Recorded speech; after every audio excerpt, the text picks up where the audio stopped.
me okay? My voice doesn't carry even to a microphone. But a few years ago, I was speaking at the Denton Courthouse, their Denton Historical Society. And it was a 6 o'clock talk. And when I got there about an hour early, she said, "We got to be out of here by 8." And I said, "Not a problem." So the very first thing I told the group after being introduced was that if we're still here at 8 o'clock tomorrow morning, we're all going to IHOP. Breakfast is on me. So it still applies here. If we're here tomorrow morning, breakfast is on me. Let's talk about the Comanche people. We call ourselves Numina, which just simply means the people.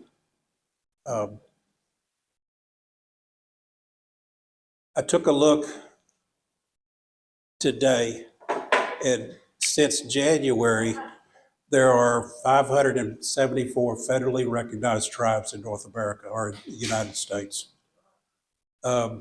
It's pretty much agreed to that we are a spinoff. I brought my high-tech laser pointer with me. We're a spinoff of the Shoshones up there in the Idaho, western Wyoming area. There's 3 stories that I know of how we split, but you gotta understand, we never wrote anything down. We never had a written language until about 1995. The language was getting lost. The elders got together and they came up with a dictionary, this blue book here, of the Comanche words. One of the stories was that there was a sickness in the tribe, and the chief at the time, he had the wisdom to say, if I take my large tribe, split them into smaller bands and send them in different directions, if one of those bands survives, then the tribe survives. That was one of the stories. Another story was that we knew that there were buffalo out here on the Great Plains, and some of the people there, they knew that they could use the meat, they could live off the meat, the hide, the bones. They could survive off this buffalo when they wanted to hunt the buffalo. There's a third story out there, but really, I don't know what the true story is. It may be a little bit piece of everything there. For the Comanche people, we settled, you could find us anywhere from Nebraska, Colorado, Kansas, Oklahoma, New Mexico, down into Mexico there. We followed the buffalo. We also went into Mexico for raids.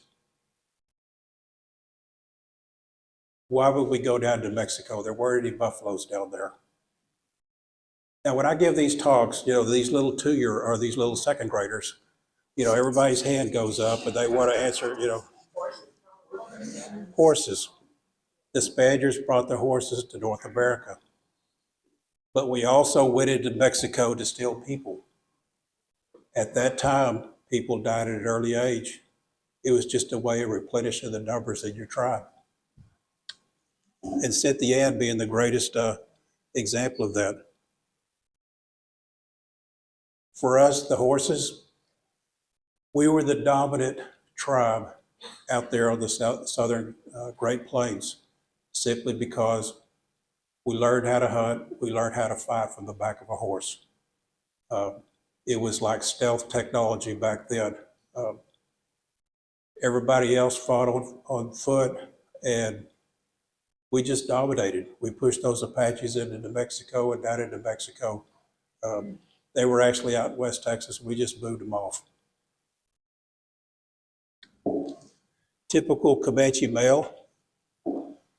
I'm tall for a Comanche. I'm 5'11", and I'm tall for a Comanche. My father was like 5'8". Typical male, breechcloth, the buckskin shirt, the leggings. You see how he's got this beaver pelt that surrounds his braids. Comanche males, we're real funny about our hair, and we protect it. Obviously, I don't, but they would wrap their hair just to simply protect it. These leggings here, you see the fringe that goes down the leggings? That fringe was literally hanged out on the ground and would drag maybe a foot behind where he walked, so that wherever he went, it wiped away his footprint. You never knew he was there.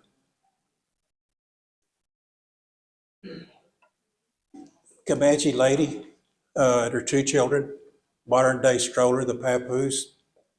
This is actually a little boy. Little boys wore dresses until they were 2 years old. And both the boys and girls, from the time that they could learn to walk, they were put on a horse. They were learned the horsemanship, how to ride. I'm going to wander around here. This is that photo that's up there. These photos are probably 130, 140 years old, maybe. Women, the shawl that's laying underneath my sister's dress there, the Comanche women up there in Oklahoma, those elder women, they still wear their shawls when they go to powwows.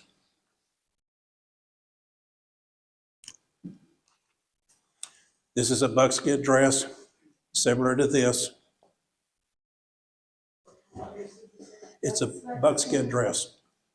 Yeah, our grandmother, Ida Tahmahkera, she made that dress for my sister. It took her 3 years to do it. Let's go back to 1836. The last week of February, the first week of March in 1836, what was going on? The Alamo, the 13-day siege at the Alamo. The very next month, in April, you've got San Jacinto. Sam Houston defeats Santa Anna. Texas becomes a republic. The very next month, in May 19th, we're talking about Fort Parker. These three great events are all within about 200 miles of each other. Story goes that some 200 or 300 Comanches, Kiowas showed up there. For us, it was a raid. And I learned a long time ago, if you're ever on the winning side of a battle, you can call it a raid. But if you're on the losing side, you got to call it a massacre. So tonight we'll call it a raid. This fort, the Parkers, they actually came down in 1834, 2 years earlier. And the purpose was simply to come down and preach Christianity to the local tribes. It was a noble ideal. Their mistake was that they built this fort beyond the frontier line of where the cavalry forts were at. And they were out in the Indian territory, and the cavalry couldn't protect them. Not everybody lived in the fort, but they lived in the surrounding area. They farmed that area. But we showed up that day under the pretense that we wanted water. We killed 5 people. We took 5 captives. We took Miss Kellogg, Miss Plumber's son, James. We took Cynthia Ann Parker. She was 9 years old at the time. We took Cynthia Ann's little brother, John. He was 6 years old. His story is almost as fantastic as Cynthia Ann's. His story was that he was taken by the Comanches to be raised as a Comanche. After about 9 years, they got tired of him and they ransomed him back. He didn't like it, so he went back and lived with the Comanches. 1860, what happened in 1860? Civil War breaks out. He joins the Texas Confederacy. And anyway, he ended up, one of his stories was that they were off on a raid and they took this Mexican captive girl. They're coming back and he gets sick. And they don't want to get sick, so they're going to leave him behind. They told this Mexican girl to nurse him back to health, but she did. They married, and they spent their days in Mexico once he came back after the war. But that day at the raid, there were some 23, 24 survivors, Parker survivors. James Parker, Cynthia Ann's uncle, he took half of them down to find Sam Houston. He wanted to put together a posse to go find the captives. And this is right after the event happened. Sam Houston was too busy, didn't have the resources to put together that posse. but Sam Houston did pay for Miss Kellogg's ransom back. As for Cynthia Ann, she stayed with us some 24 years. Raised as a Comanche. She married Peta Nakota, chief of the Nakotis. She was fully assimilated into the Comanche lifestyle. And we're going to take kind of a side trip here. I want to introduce somebody to you, and I'm going to refer to her as Quanah.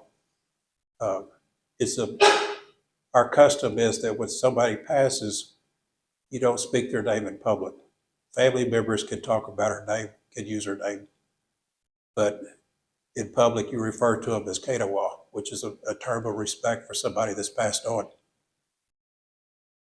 I asked my uncle, Garrison K.O. Tahmahkera, because I give these talks if I could use her name, and he says, sure, but refer to her as Quanah first.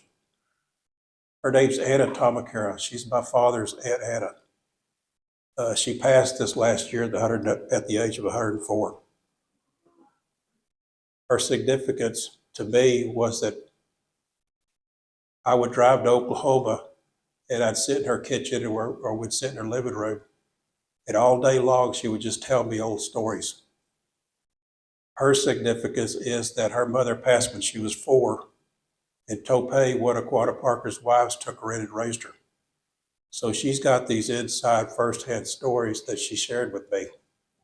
And each time that I would leave, our house, if I had a paper sack, if I had anything, I'd write down these notes, just anything I could remember, just try to keep up with it. But she's a special lady. That's actually my great-grandfather, Tahmahkera, that she's holding, that picture she's holding. This lady here, this is Tope, the one I was talking about, one of Quanah's wives. He had 7 altogether, had 5 maybe at one time. But Anna told me, she said when she was a little girl, she asked Tope about Cynthia. She said, tell me about her. The little blue eyes, the blonde hair, the little white girl. Did the Comanches really take her in as one of their own, as a Comanche? And she said, Tope just stopped what she was doing. They were in the kitchen. She said they just stopped. She stopped what they were doing and looked at her like, what's wrong with you, child? She said, Tope told her she was numbing out all the way. Whatever there was to be doing, Cynthia was a hard worker and she did it. If you look at her hands, they're bigger than mine. I'll show you another picture here in just a second, but even Cynthia Ann's cousin that went and visited with the Parker families that took her in East Texas, they said the same thing about her when she was recaptured. She was a hard worker. 1860 rolls around. Sol Ross, Texas Rangers, cavalry from Fort Sill. They showed up at, if you're driving Amarillo up to 87, you went through Vernon, Chillicothe, look to the south, there's 4 mounds out there. That's the sacred, the medicine mounds to us. And just south of there is the Peace River that runs through there. And that's where they were camped that December in 1860. And the men, they were off on a hunt. So it was just the women, the elders, and the children that were there. And Sol Ross recaptured her. And supposedly that winter, she had this blanket on when she was recaptured. Sol Ross took it as a trophy.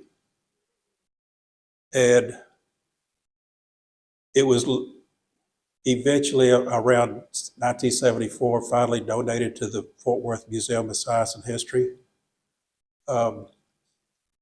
But I don't know, maybe about 15 years ago, I was invited to their warehouse that they have on Magnolia Street there.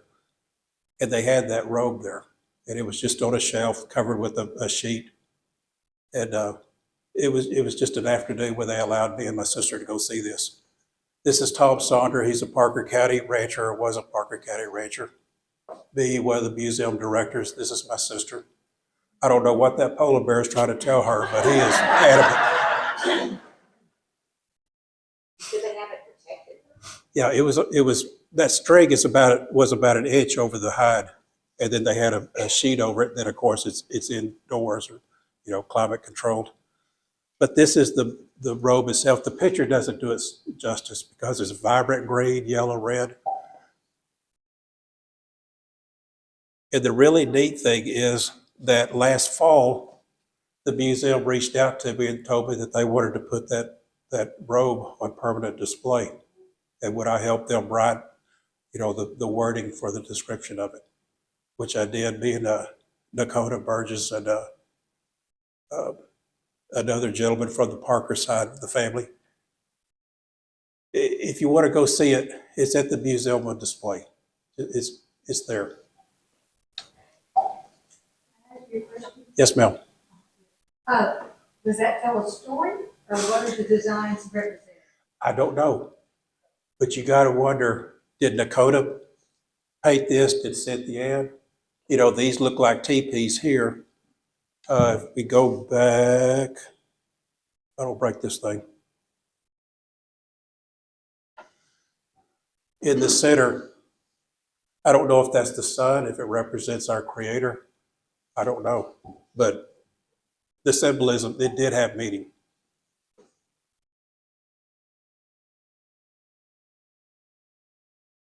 But let's talk a little bit about the buffalo.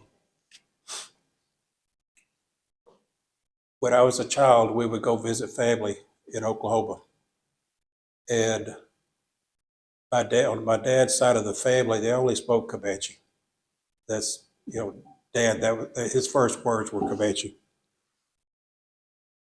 My dad's Uncle Ben, he always found time of the day to take me out on the porch. I'd sit on his knee and he would tell me children's stories. And he told me the story of the buffalo. And it was simply that the buffalo, you see this hump on his back. When the Creator, he put the birds in the sky, the animals out on the plains, the fish in the waters, he went to his most massive, fastest, strongest creature, which was the buffalo. It didn't have that hump. His head was way up in the air. And he said, "Buffalo, I want you to be the caretaker of all my creatures out here on the plains." And the buffalo said, "Okay, I'll do that." And for a long time, there was peace on the plains and everything was just like it should be. But after a while, this buffalo gets to thinking, I'm faster, I'm stronger, I'm mightier, I must be superior.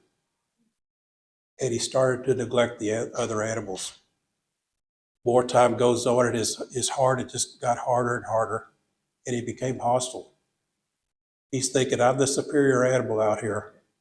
These are my plains, and I don't want any other animals on my plains. He started to run them off. And it finally came down to an afternoon. He's walking across a meadow. He looks up there on that ridge. He sees a coyote, a cutsita. And he's thinking, that cutsita, he's got to go. He's on my plains. So with all his strength and his might, he charged at that coyote. And as he's running across that meadow, he runs under a tree. He didn't see the baby bird's nest that had fallen from the limbs was laid on the ground, and he trampled this nest. The Great Spirit couldn't take any more. He came down and said, "Buffalo, what have you done? I made you the strongest, the mightiest of all my creatures, and I just asked you to be a caretaker. Today you attacked one of my creatures and you trampled others. Because of that, I'm going to put this hump on your back. Your head will be lowered to the ground and you'll walk your days looking for those birds' nests." That's how the buffalo got his hump. Understand, this is a children's story. That was how they taught us lessons in life back then. That's how the elders taught us. I'm the elder, you're the child. What's the moral of my story here?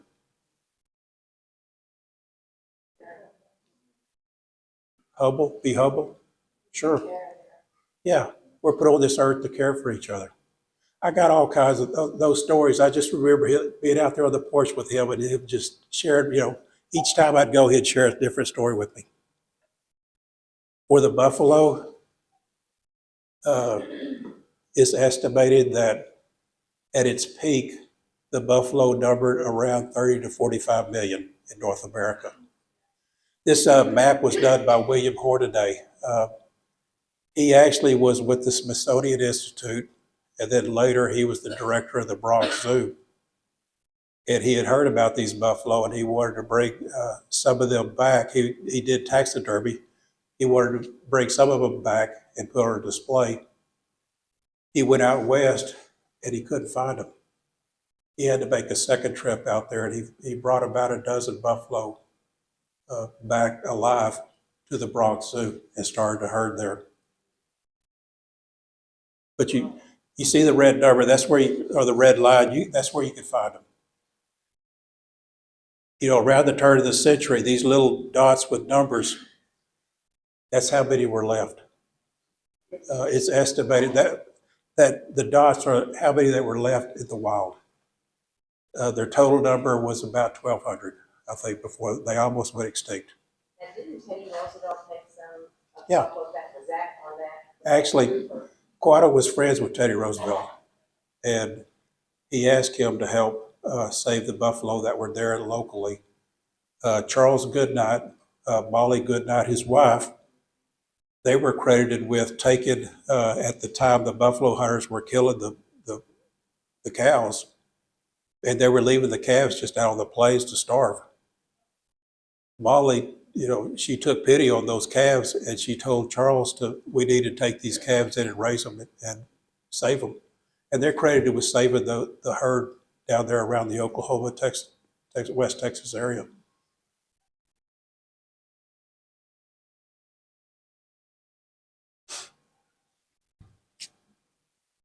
We'll skip forward to 1867. Southern Kansas, in the fall, there were some 2 to 3 dozen Comanche, Kiowa, Apache tribes that gathered there to meet with the officials, and the purpose was simply to sign a treaty surrender. Terms of that treaty was that we would stop raiding the settlers. We would go live on a 3 million acre Kiowa, Comanche, Apache reservation that they had marked off for us. We would allow a railroad to be built across the reservation so that they could transport people and cattle. But in return, buffalo hunters were not allowed in that area. They would give us annuities. Once a year, they would give the children new clothing. They would build us hospitals like we knew what a hospital was. They would build us schools for the children. And we went and lived there. This is the reservation that's marked off there. Down here, we're right by Gainesville, Texas. This is over by Vernon, Texas. Elk City, you're up here by Norman, Oklahoma. It's beautiful land. If you got a day or two and you want to see some nice sights, that's a beautiful place to go. Go to the Wichita Mountain Wildlife Reserve. I was there Saturday, and those buffalo are still out there. Where's Fort Sill? Fort Sill? Okay, you go to Wichita Falls and turn right on 44. About 30 miles to the north is Lawton, Oklahoma. Fort Sill is on the north side of Lawton. And then the Wichita Mountain Preserve is just to the west of that. But there was one band of Comanches there at Medicine Lodge. Quanah was part of that band, the Quahatas. They didn't sign that treaty. His leadership, or through his leadership, he kept us out of the plains for another 8 years. You know, understand that we surrendered because we were starving. That's why those tribes surrendered. 30 or 40 years of warfare and nothing to eat. I mean, that's why we raided. You know, but he kept us out there. They did not surrender. A story on that. This picture was taken 5 years ago at the Panhandle Plains Museum just south of Amarillo. That night, the Panhandle Plains Museum in Canyon. They had an exhibit opening, and the main thing was Quanah Parker's lance and one of his war bonnets there. And we were invited there for that opening there. This gentleman here, this is Donnie Parker. He's a great-grandson of Quanah. His lineage comes from Baldwin Parker, Quanah's oldest son. But we're standing there in front of this showcase, and when the picture was taken, pretty much the event was over with, and we were just standing there talking. He says, I want to tell you one of my stories. And I said, oh, sure, I want to hear stories. He said there was a time that Randall McKenzie had been tasked with finding the Quahanas and forcing them onto the reservation. We were the last holdouts. And if you've ever been out there to West Texas, the Llano Estacada, the ground is as flat as this floor that we're on right now. There are no trees. You can see for miles and miles and miles, every direction. But there was a day that they found us. And from the distance, McKenzie knew that if he could catch us, he could engage us in battle and force us onto the reservation. Us in turn, we could see them, so we were leaving. We were all packed up. I mean, it was a whole tribe on the move. Quanah, he had his braves hang back, harass the troops to slow them down, but all day long they just kept getting closer and closer. And finally, it was just obvious they were nearly on us, probably within a couple of miles. And Quanah said, "Go find the medicine man." And the medicine man, he came up. He says, "What do you want?" And Quanah said, "They're nearly on us." And the medicine man said, "Well, what do you want me to do about it?" And Quanah just said, "Fix it." So the medicine man stopped where he was at. He took out his tobacco pouch. He took out his pipe. He smoked his pipe. He sang his songs. He offered his prayers. And out of nowhere, it started to snow. And it got harder and harder to the point where they could no longer see us. The snow, well, it stayed on the ground and it covered our trail. We got away that day, and it was a neat story that Don shared with me right there in front of that case. But standing there with us, he's not in the picture, was Ty Kreidler. He's with Texas Tech University. He's with the West Texas Historical Society. It's like he turned ghost white. And we thought he was going to pass out. We're like, "Ty, are you okay?" He says, "I know the other side of that story." He said there's a Captain Robert Carter that wrote a book around 1937 that he dedicated a chapter of his book. The book was called On the Border with Randall McKenzie. And he dedicated a chapter to that day. And their side of the story was that they saw us. They were closing in on us. They knew that if they could engage us, they could defeat us. It was going to be easy. But out of nowhere, it started to sleet and snow. And by that afternoon, their horses were given out. Their rations were running low. And Randall McKenzie just said, "That's it. We're going to let them go." And we got away that day. It's the first time I've ever heard opposing sides agree to the same story. Neat event. How long did you make it after that? How many years did you stay free? We stayed out on the plains for 8 years. I'm thinking that Randall McKenzie, he didn't come into the picture around, if Quanah surrendered in 75. I'm thinking this happened between 73 to 74 when that happened. The very next day, we had been invited to Kennequay, if I say that right, Panhandle Place, the Caprock Canyon State Park, if you've ever been there. It's right there at the entrance of the park.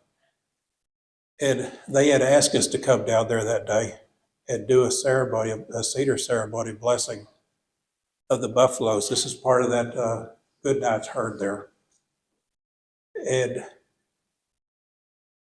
they interviewed us because this Bill Deedy that wrote this red book here on Quanah, he was trying to put together a documentary, and they wanted to do interviews of us, and we went down there, but they wanted us to do this blessing. We're like, okay. And the park ranger shows up, and he's going to take us down there with a caravan in our cars to this site there at the park. He comes in and says, "You're not going to see any buffalo today. I've been there. They're all in the north end of the park. You're just not going to see them today, but we still want you to do that blessing." So we're like, okay. So we all caravan out there to the park, and I don't know. There's maybe 15 cars, that go. And there's a little parking area and a pavilion, maybe 50 yards off, that we're supposed to do this ceremony. And when we got to the place to park, there were 3 buffaloes waiting on us. And Don, he's a peyote man. And you can't see it, but in his left hand is a small drum. And in his right hand is this drumstick. And he's facing this buffalo. They're probably about 50 feet apart from each other. And he sings 2 of these peyote songs to this buffalo. And just as soon as he finished that second one, that buffalo did a 180 and just at a hard run ran away. And we're like, that's cool. We got to see the buffalo, that was good. So everybody, they're all filtered onto that pavilion where we're going to do this ceremony. And it's just me and Don standing there. And I said, "Don, what songs did you sing to that buffalo?" He said, "My first song was the Heights song, which means friend." He said, "But my second song, I told that buffalo I knew he was sick. I knew he was going to die, and he needed to go off to where he was going to die." And it's like those animals, they understand our Comanche language. And I've got other examples of that, but I believe that they understand what we say, our words.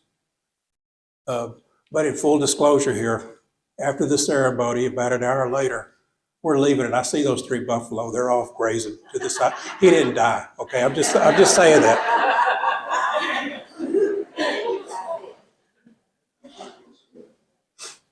Have you ever been to Paladura Canyon? Has anybody not been to Paladura Canyon? Okay, if you've never been there, that whole area is like what I just described, the flat land, no trees. You could be walking along, and then all of a sudden just look down and there's this canyon. It's 2 miles at its widest part. It's 600 feet deep. It's about 120 miles long. But that's where we spent our winters down there. Not just the Comanches, but all the Plains tribes, man, that was out of the wind. There was game down there. There was running water. That's where we spent our winters. And my Uncle K.O., I always like to bitch in the canyon when I see him, because he always says if it wasn't for those Tonkawa scouts that ratted us out, the kids would still be out there in West Texas looking for us. But 1874, the Red River Wars was going on. They did find us down in the canyon.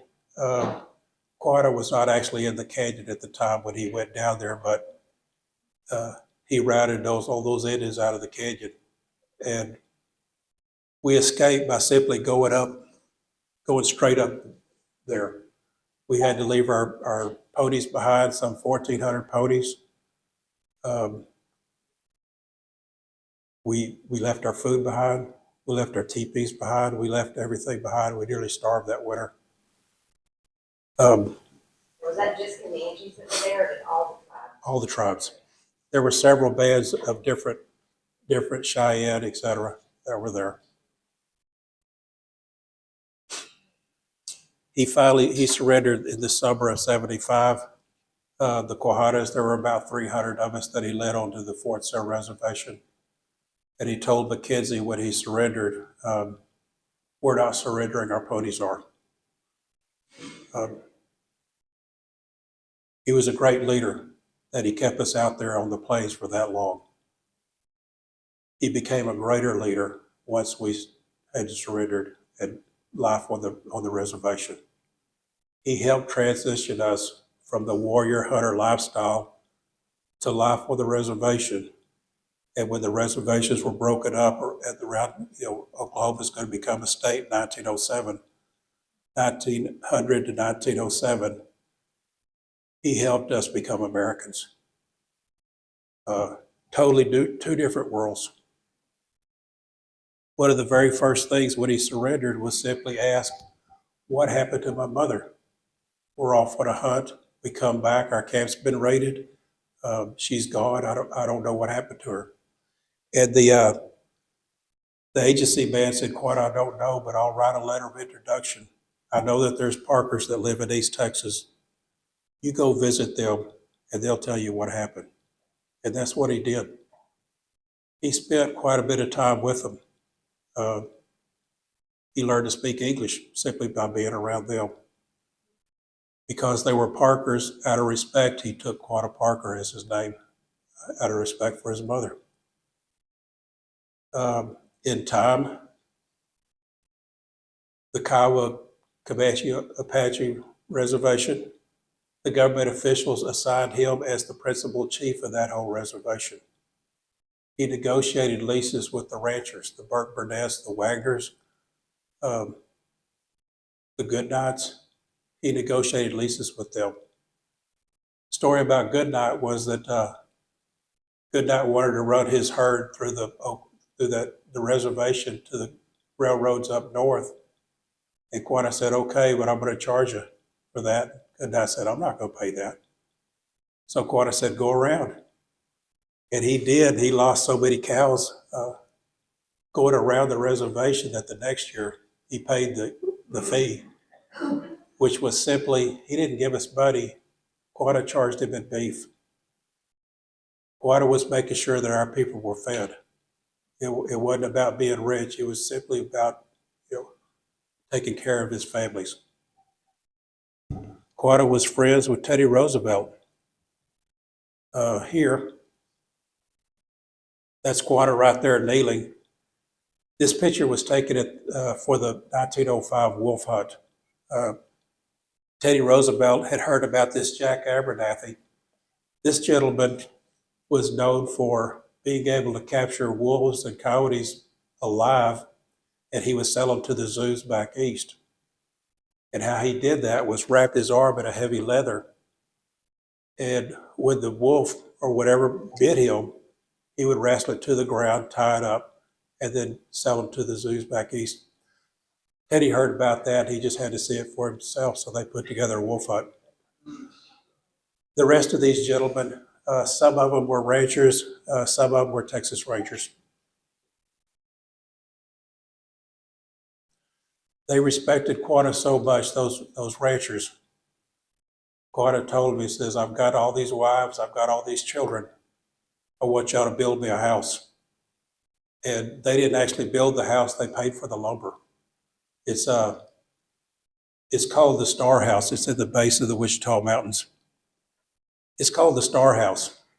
And if you don't know about that, Quanah was around military people. He came to Fort Worth many times. He went to Washington for Teddy Roosevelt's inaugural parade.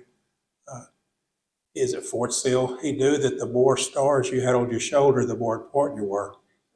So he went home. He had 7 stars painted on his roof.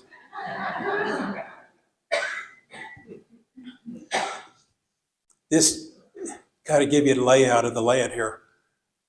This is the kitchen stove. This is the kitchen. This would be the dining room, living quarters up here, and then another bedroom down here and kind of a living room area there. This picture here, this is inside the dining room. That's Quanah at the end of the table. And the reason I'm showing this to you is that there's this lighthearted story out there that about the time that Oklahoma was going to become a state, Quanah was approached by a government official that said, Quanah, you got all these wives. Hey, we're in America now, you can only have one. And the story goes that Quanah thought about it a second and then said, okay, well, you pick the one that gets to stay and then you go tell the others they gotta go.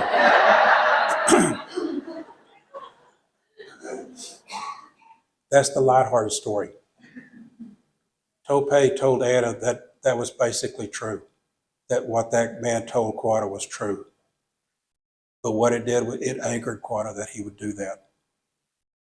He said, I took these widows in to be my wives, and I took their children in so that I could support them and take care of them. How can you make me decide which one has to go and fend for themselves? They won't have anybody. And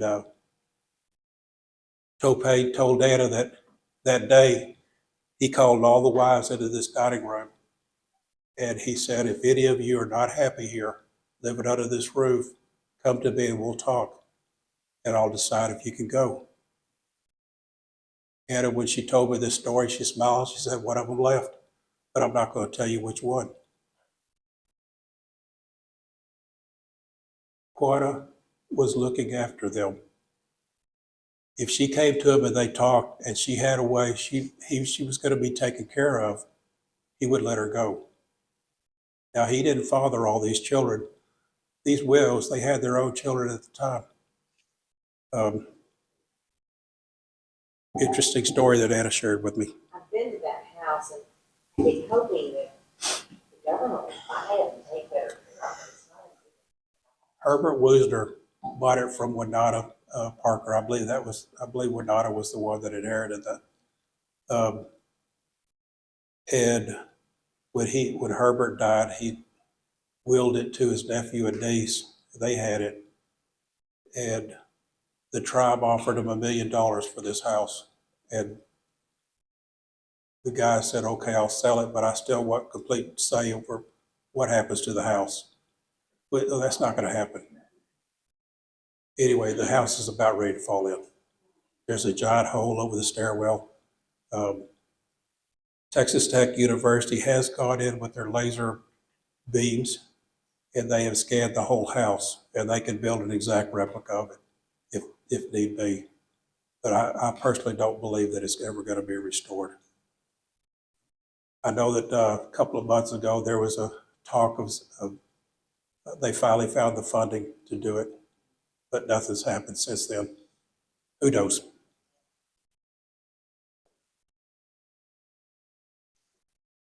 You've been to Northside Coliseum, right? Stockyards. That's the second 1909, second year that it was there.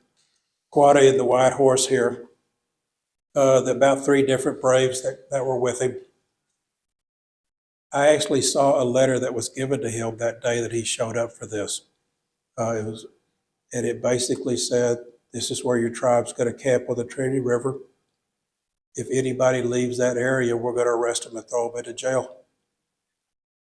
We were considered wards of the state, and we never got our citizenship until 1924, Snyder Act. Quanah was a supporter of education. He understood that we were no longer going to hunt the buffalo. We were no longer going to be warriors out on the plains. And for our tribe to survive, we had to learn the white man's ways. And doing that, this picture was taken at the Forest Hill Indian Boarding School. It opened in 1871. It didn't close until 1988. It was a successful boarding school. You hear those horrible stories about the boarding schools, the abuse and killing of the children, etc. That stuff happened. But this was one of the successful schools. In the boarding time, those children, they'd go learn how to speak English, how to read, how to write, the school stuff. But in the afternoons, the little boys, they went into the fields, they learned how to farm. They learned carpentry. The little girls, they learned how to sew, how to cook. And when they first opened the school, Josiah and Elizabeth Butler were the Quaker missionaries that opened that school. Imagine you're a small child. We were forced to send our children there. If you didn't send them there, all your annuities and everything that was promised was withheld from you if you didn't send your child to this. But imagine you being a little child, you don't even know what a school is. And this building that in the background, two-story building, the children were so afraid to go inside of it that they put the teepees out of the front and let the children stay in the teepees till they could be around this building that they weren't so afraid of it. They'd go live in the dorm. There's a little girl that spoke about, she was afraid that if she learned to speak English, they would paint her face white and she'd be a white person. They weren't allowed to speak their native tongue. And there was a Kiowa girl that she was told you can't speak Comanche. So she spoke Kiowa and she got in trouble for that. She didn't understand. But in time, the families, it became a source of pride for the family to send their child here because the parents knew that their child would learn how to fend for themselves once they got older. I've got a friend, Jack Davis, that was a friend of my father's. He went to a different boarding school up there. And he said they took all the boys one afternoon to the bank. And each boy took out a $15 loan. They took their $15 and $5 went to buy a pig. And then they were expected to raise the pig on that $10 that they had. When the pig matured and they sold the pig, they went back to the bank and they paid off the loan, and then they got to pocket anything that was left over. They were teaching those children how to be Americans. It was called the Americanization process. Quanah actually sent 3 of his children up there to Carlisle in Pennsylvania, Jim Thorpe territory there. Story about that was that Quanah, back in the day, those trains didn't go very fast, and it was a long trip up there, several days to get up there and several days to get back. Well, he takes his 3 children up there, drops them off. He's back in Cache, Oklahoma, and it wasn't any time one of his daughters shows up. And, Quanah's no dummy. By that time, he was the principal chief of the whole reservation. He had cowboys that ran the place for him. And he goes out to the bunkhouse and says, "How'd my daughter get home? She doesn't have any money. She doesn't speak English. How'd my daughter get home?" And they were too afraid of him to tell him. And they said, "You should go talk to the foreman." So he goes and finds the foreman. He says, "Tell me how my daughter got home." And he says, "Quanah, her and Emmett Cox, they're sweethearts." And it wasn't any time she became Miss Emmett Cox.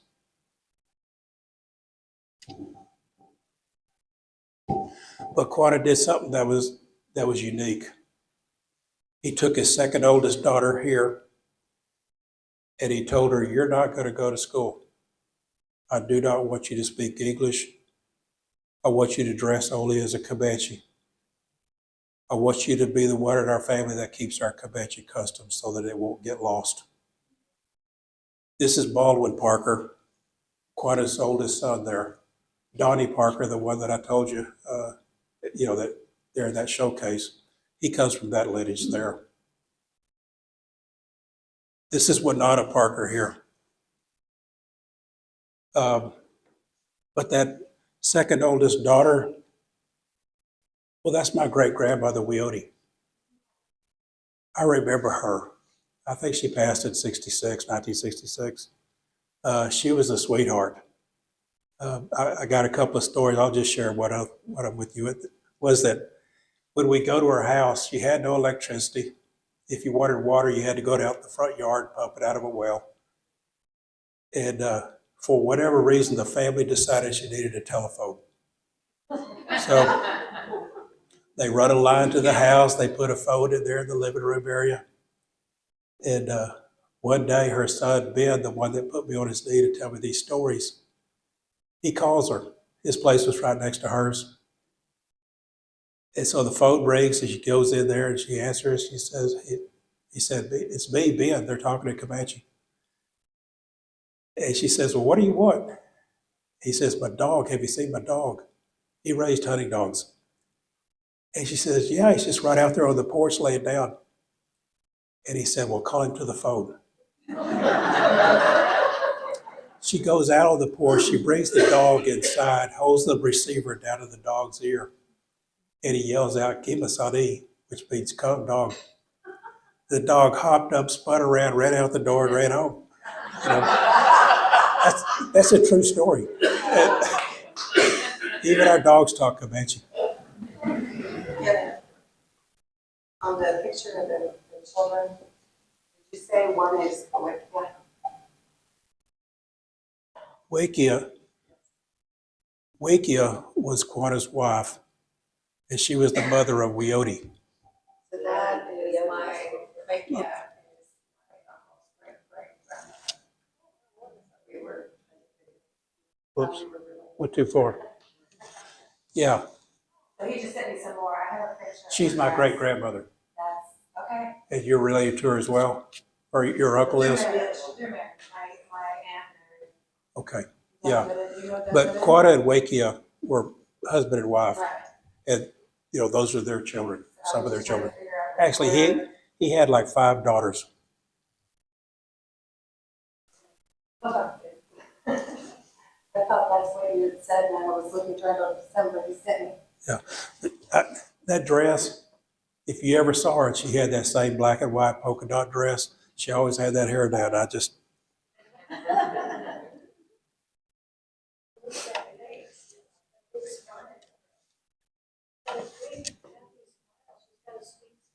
she was a sweetheart. If you were outside, you know, she had those Ray-Ban sunglasses on. She was a cool lady. Later in life, you know, Quanah spoke at the state fair here in 1910. No, 1909. They liked it so much they asked him to give another talk in 1910, which he did. Basically, it was the same speech, and basically it was, I used to be a bad person. I killed people, but now I'm a good person. I'm an American, and I pay my taxes.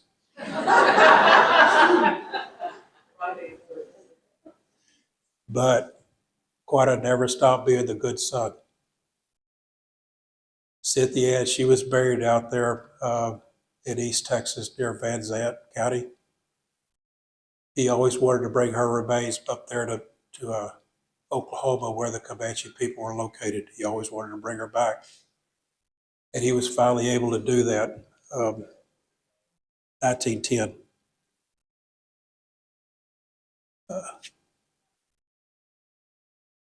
This was her reburial there.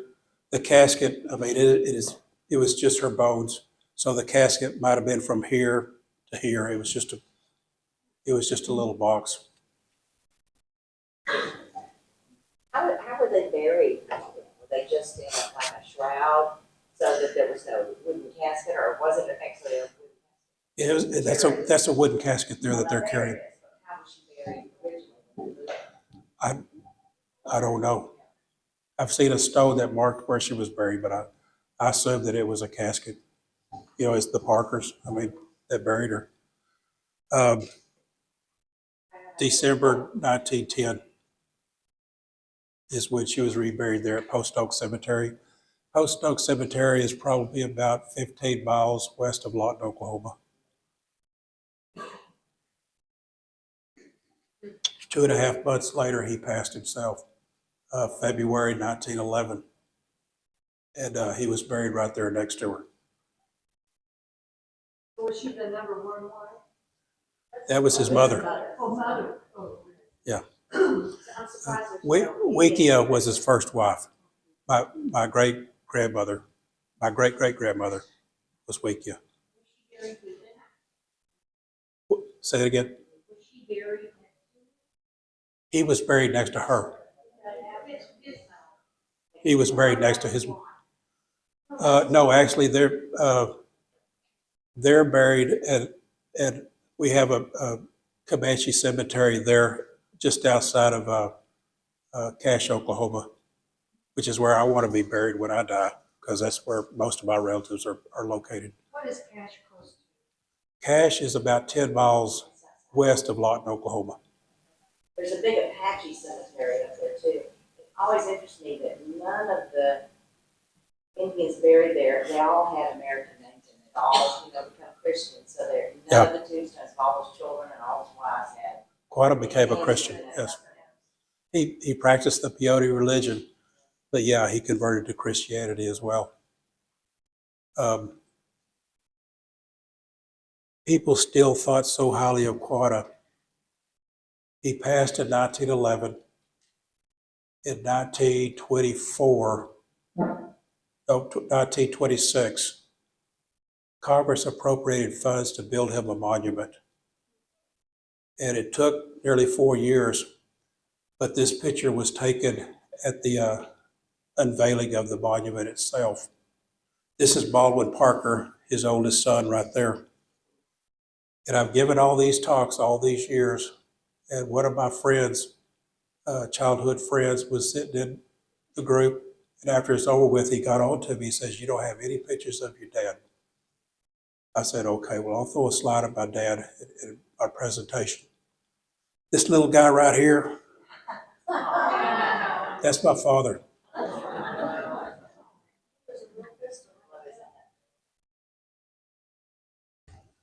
That's the monument there in the background. In 1957, both Quanah and Cynthia Ann's bodies were moved from Post Oak Cemetery to Chief Stoll, the cemetery there at Fort Sill. That's on Fort Sill. There's a small area. It's smaller than this room. All those chiefs that signed that Medicine Lodge Treaty, several of them are buried right there. And that's where they moved Quanah and Cynthia Ann. Him being under this flag, that's Cynthia Ann over there. Kind of a funny story about this flag. This flag is literally in the library of the Groesbeck Library down south of us. And I gave a talk there at Fort Parker a couple of years ago. And one of the ladies of that library brought that flag up there for me to see. And I thought that was kind of neat. But they were so solemn and serious about it. They said, "Do you want some alone time with this flag?" And I'm like, "No, I'm okay." And So where's the flag? it's in the library at Groesbeck. Oh, okay. Yeah. They had a fire, and when the fire department showed up, they said, "Whatever you do, save the file because it's got the flag in it." We'll move on here. 1940, United States, we knew we were going to go to war there in Europe. It was just a matter of time. There was an ad placed in the Lawton newspaper that simply said, "Wanted Comanche males, and you must speak the language, and you must be single."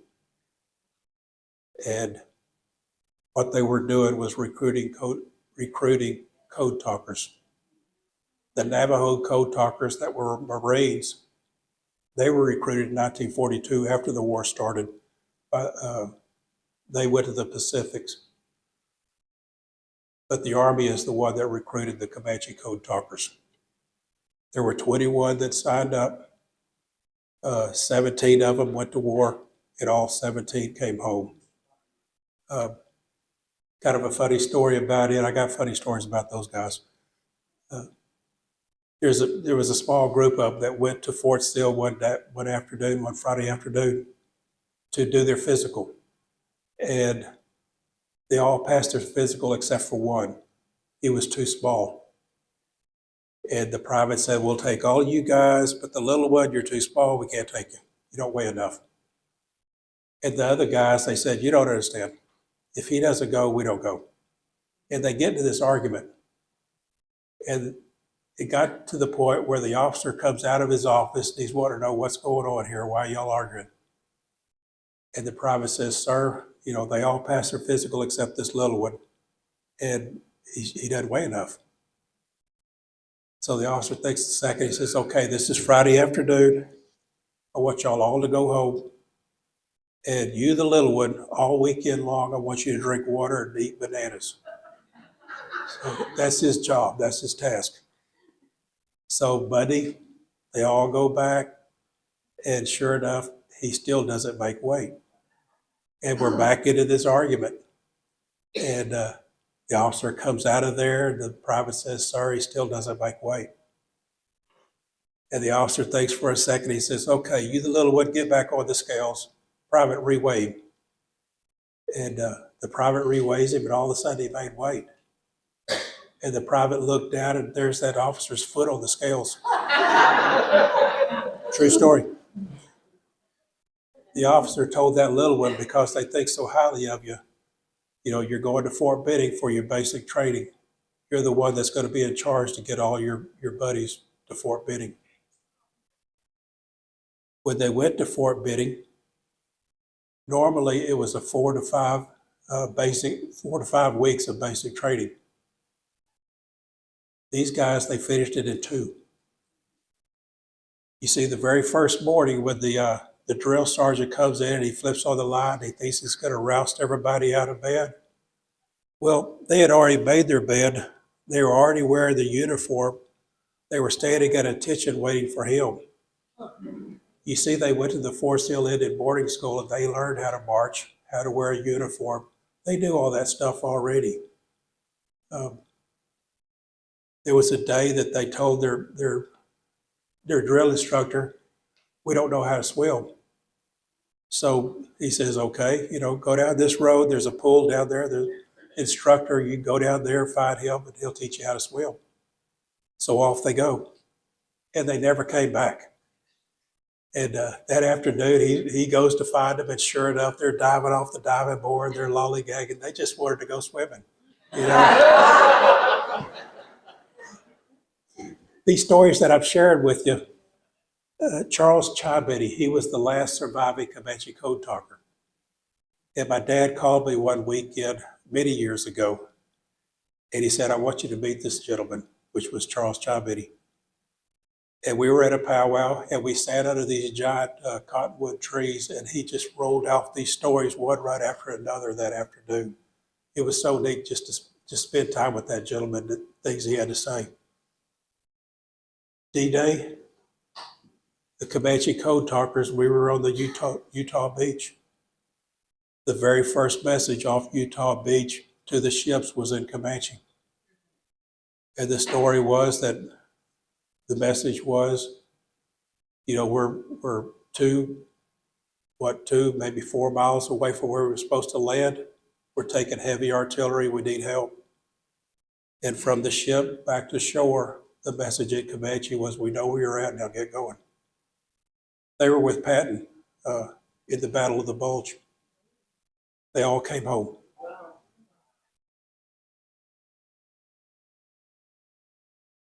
I promise, if you're about to fall asleep, I promise you we're almost done here. Let's talk a little bit about eagles. People ask me, you know, what's so special about eagles? The way it was explained to me very simply was that the eagle is the one creature that flies closest to our heavens. Therefore, it must be the one that's closest to our Creator. These are golden eagle feathers. Those are bald eagle feathers. The Comanche people,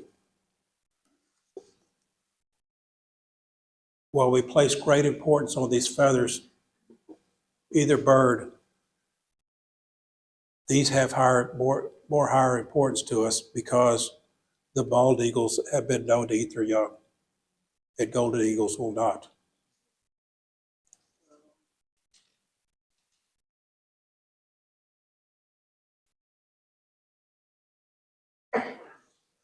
My uncle, he went into a little more detail about the feather itself. You see, the feather's made up basically of 3 things here. You've got the center stem. On either side, they're called veins. And each vein is made up of these individual barbs that link each other. And my uncle explained it to me that this explains the life of a Comanche. Every little event in our life makes up our life as a Comanche. Our traditions is that we do not collect these feathers ourselves. We have to earn them. If I was brave in battle, if I did something that honored my family, my tribe, I'm given an eagle feather. If you go to a powwow, you see those bustles with the feathers behind them. When they walk by, you step back and you don't touch those feathers. You see, when you honor those feathers, you're honoring whatever deeds they did to collect that feather themselves. We've got veterans in the room. Veterans. Got a veteran. We honor you veterans, us Comanches. You know, that ours is a warrior society, and we have the highest regard for you. I never approach a veteran from behind. I never stand so close that my shadow falls on them. I don't pat them on the back. You see, our veterans have earned the right to live their life in peace and never have to look over their shoulder. My friend Jack Davis, him and Dad were close friends. And he said that that's how he would converse with my father, was that if he saw my dad, but my dad didn't see him, he would do something visually to get his attention. When Dad acknowledged him, that's when they would talk. But we honor our veterans. You know, we have the highest regard for you. Can I ask you one thing about is the Walters, Oklahoma powwow, is that mostly like in late July? Is that the one for the veterans and warriors? The Walters powwow, Walters, like. that's our homecoming. That's our annual homecoming. Yeah, and it is so hot. Salton Park, Yeah, I know. it is like a steam bath. Salton Park is it's a steam bath down there. Those giant oak trees or giant cottonwoods. That's what my dad was. Yeah. Where are we going here?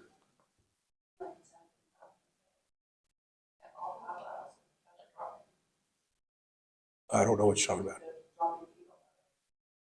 If a feather falls on the ground, they're out there war dancing. If a feather drops on the ground, you stop the powwow. And basically, they got a little ceremony to take the feather off the ground, and they do a blessing of it and give it back to that dancer. Is that what you're talking about? I think that. Yeah. Can I ask a question? Okay. How did they get those feathers? They just wait until they fall off of the animal, or they don't go pluck them? So how did they get them? You could make traps that could capture them. Oh, Or, you know, if you just find them, Well, but you can find them, because I've got one. Uh-oh. Well, I mean, Are you ready? Are you yeah. this is my dad. Have y'all ever watched Walker, Texas Ranger? Oh, yeah. Yeah. You're looking at your medicine man. He was in all those episodes as the medicine man. Are you kidding? I hated that show. He would call me, you know, the afternoon and say, I'm going to be on TV tonight. And I'd say, that's great, Dad. And I never watched that show. And he always smiled and said that Chuck Norris couldn't ride a horse to save his life. Let me finish with one story here. It's the story of the old man and the Quanah. You see this old man, he was born at a time when we still roamed the plains. We were hunters, we were warriors. But through his years, he had seen his life transition to the reservation. That treaty, that Medicine Lodge Treaty, was only good for 30 years. After it was over with, they broke all the reservations up with Oklahoma Territory and made Oklahoma a state. In the twilight of his years, he was on his 160 acres allotted land that he was given. But he missed those days of his youth when he still roamed the plains as a free man. And he thought, one last time, I want to go live like we used to live, free on the plains. So he went out into the Wichita Mountains and just made himself a little camp there, and even came along. The stars were out. It was a calm evening, and it was beautiful. He made himself a little fire, and it was just like what he remembered as his childhood.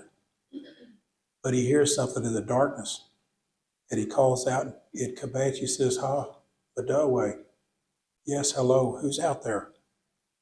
And out of the darkness and into the light of the campfire steps this Caseta, a coyote. And in his mouth is a gahoo, a mouse. His eyes are like saucers. And he drops the gahoo on the ground, and he replies back to the old man in Comanche. He says, "Toko, grandfather, it's me, Caseta." Well, now the old man's surprised, and he says, "You speak the Dumanai tongue?" And the coyote said, "Ha, yes. All the plains animals speak the Comanche tongue, but there's no more Comanches out here. We never hear that spoken anymore." So he sat down with the old man, and that evening they just shared stories back and forth of the way things used to be back in the day. But finally, this coyote, he says, "Toko, I've got to go. When you called out to me, it surprised me and I dropped my dinner. I'm still hungry." So they say their goodbyes, and the coyote trots off into the darkness. And by now, the fire's nearly out. It's just coals. And the old man knows that it's time for him to sleep. So he lays his head back down, and as he closes his eyes, he hears this tiny little voice call out to him. And it said, "Toko, Utta, grandfather, thank you." And the old man opens his eyes just in time to see a little gahoo tail slip off into the darkness. It's a Comanche story to remind us to remember our ways and our past and not forget it. Thank y'all for allowing me to come share my stories with you this evening.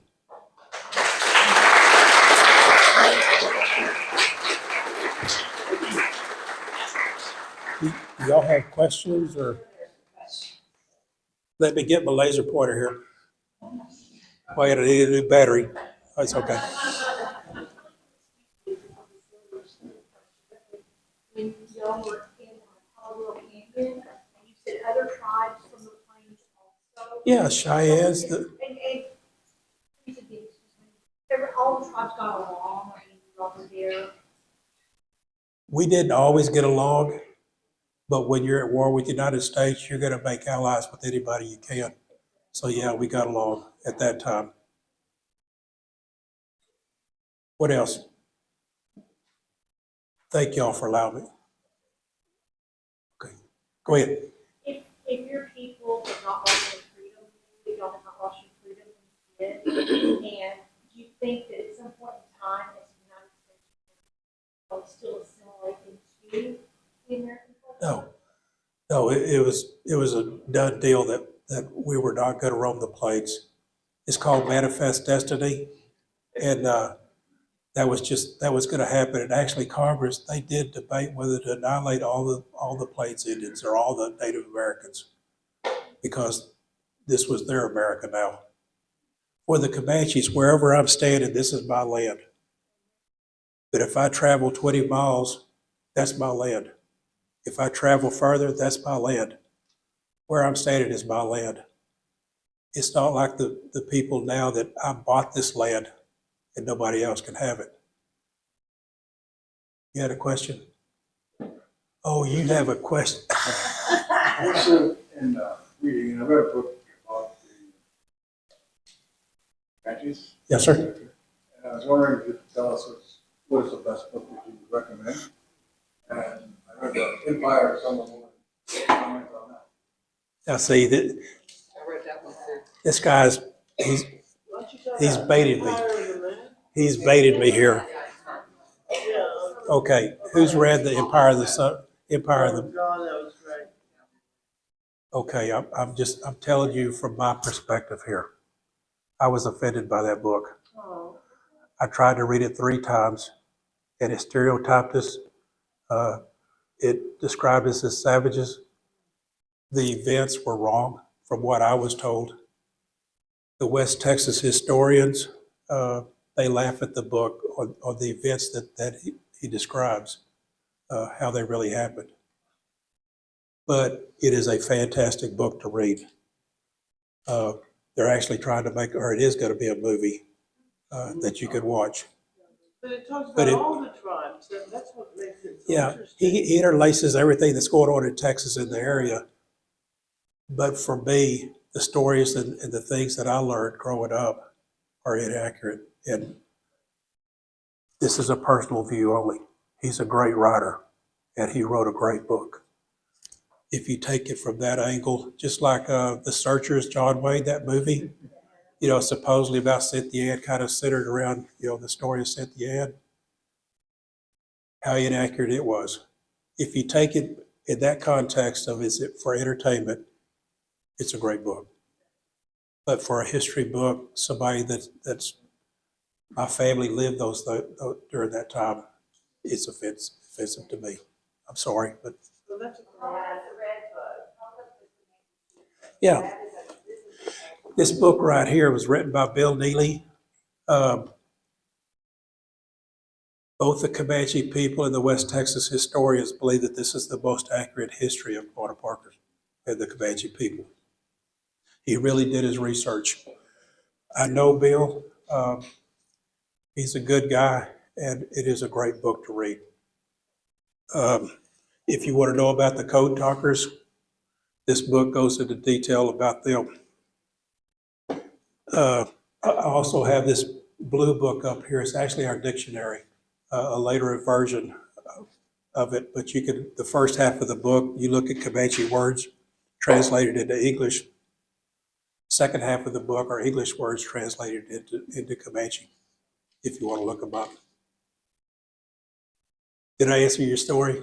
Answer your question? Yes. And thank you for the prep.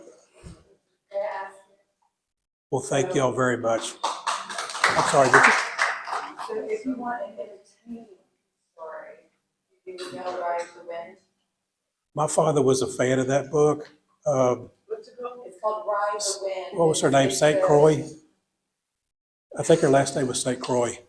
Maybe, but that is a fiction, historical fiction of Cynthia Ann's capture, growing up, marrying, I never read it. capture, what actually happened to her.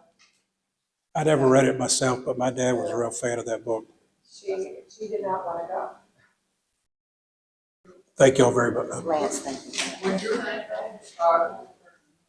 the Comanche Nation, they have, other tribes or neighbors like the Apaches or whatever, would you all be fighting over the same land, or were you, more spread out around the United States?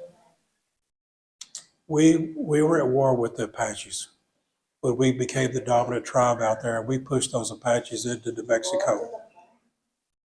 But Just the Comanches and the Apaches, or any other? whatever, there were all kinds of tribes out there, the Caddos, the Cheyenne, yeah. But, over time, when you're at war with the United States, you got to have allies. And we developed, allies. So Bury My Heart included me, like Dee Brown, Thank you. fantastic historical about all sorts of things. She also wrote a book, he wrote a book called Creek Mary's Life that also has to do with this area and the formation of the Cherokee Nation. Thank you. Lance, thank you so much for sharing that. Thank you.